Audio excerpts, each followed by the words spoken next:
At the end of the movie, Harry Potter and the Chamber of Secrets, Harry tricks Lucius Malfoy into giving Dobby a sock. That is, presenting him with clothes, and thus freeing him. This is based on solid tradition, but was a great oversimplification of the folklore behind the act. Not to mention the relationship between humans and the fey creatures who, sometimes work for us. In this video, we'll take a deeper look at the neglected subject of domestic fairies. What J.K. Rowling refers to as a house elf had many names in folklore depending on the tradition and the location. Brownie, Kobold, Tomte, Domovoi, and Hob, to list a few. One thing they all had in common, not a single one of them was anything remotely like a slave. Their relationship with humans was a lot more complicated. According to Catherine Briggs in her Encyclopedia of Fairies, the brownies of the Scottish border country are the most typical of their type, though in general they range from the Highlands down to the English Midlands.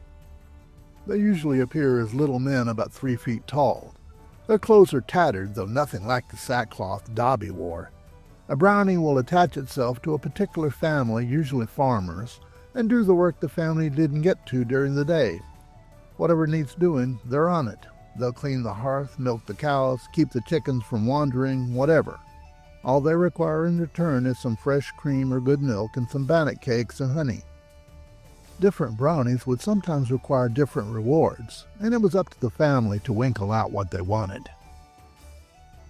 Now then, here's where the matter gets a little tricky. See, you cannot give the brownie these things, even though he requires them.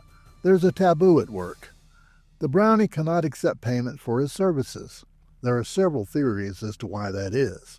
One belief was the brownies were appointed servants to ease mankind's burdens caused by the curse of Adam, and so could not accept payment. Another is that the brownie is a free-spirited creature, and to take wages was to be in some sense bound to the human family it lived with, and that was not acceptable.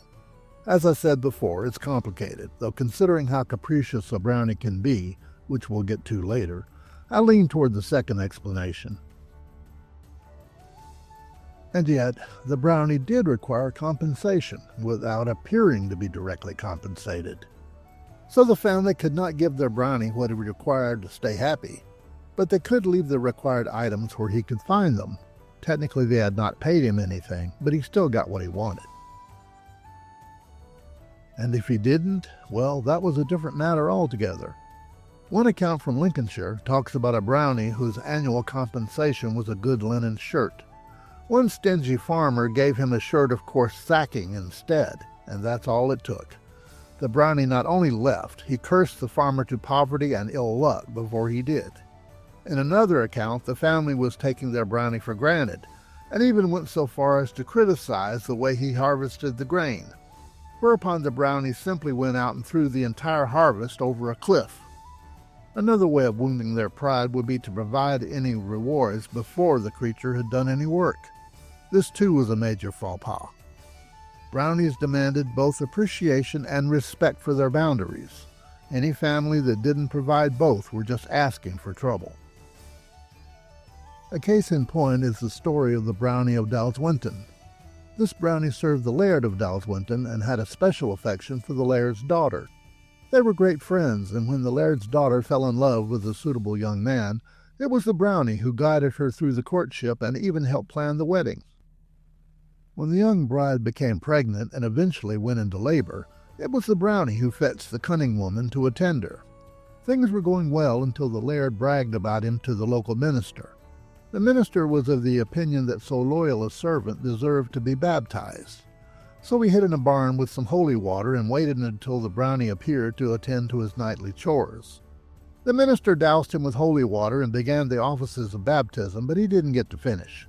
The brownie yelled and disappeared, never to return. Frankly, I think the minister was lucky that that was all the brownie did. In most accounts of brownies, the creatures were usually male. But perhaps the most famous Highland brownie of all was a female called Meg Moloch. The name means Hairy Meg, and she served the grants of Tullochgorum. She would announce the coming of deaths of the family members like a banshee, do the more typical brownie chores, and even help the laird during games of chess. According to John Aubrey in his Miscellanies, 1890, she had a keen mind, but she also had a son who was exceedingly stupid, who haunted the mill at Flint Castle. One night a young woman was short of meal to make her wedding cakes and went to the mill to grind the grain herself. She had a pot of water boiling and was tending to the grinding when Meg Moloch's son came in. He asked her who she was, and she replied, "Myself." You might remember this motif from a similar story told about a Brawlicon. I'll put a link to that video at the end if you're curious. Regardless, the brownie was approaching her with a wicked grin on his face, and the frightened maiden threw the pot of boiling water on him. Scalded, he ran home to Meg Moloch, who demanded to know who had heard it. He could only say "myself" and then passed away, so Meg had no one to blame. The maid finished her grinding, and nothing came of the incident at first. Yet some time later, the now bride was foolish enough to loudly tell the story of what happened at the mill one night when she was at a ceilidh, and Meg heard her. Meg dispatched the unfortunate woman on the spot with a wooden stool, and so finally had her revenge. After the mill incident, Meg Moloch moved away from the area and the Grants and took up residence at another farm. There she again assumed the duties of a brownie and was well rewarded, if not directly, for her good work. A little too good, as it turned out. Meg was handling so much of the farm work that the farmer decided he didn't need any labor other than Meg, and so fired all the other workers on the farm. This was a big mistake, since Meg didn't consider his actions much of a compliment. Rather, she took it more in the spirit of the farmer was taking her for granted, which was almost as big a sin as not delivering her desired rewards that were not wages. Meg Moloch immediately went on strike. Worse, she switched personality from brownie to boggart, and went on a campaign of terror against the too frugal farmer. She did this so well that the farmer hired back all his fired workers and mended his ways. Her point firmly and emphatically made, Meg Moloch peacefully resumed her duties.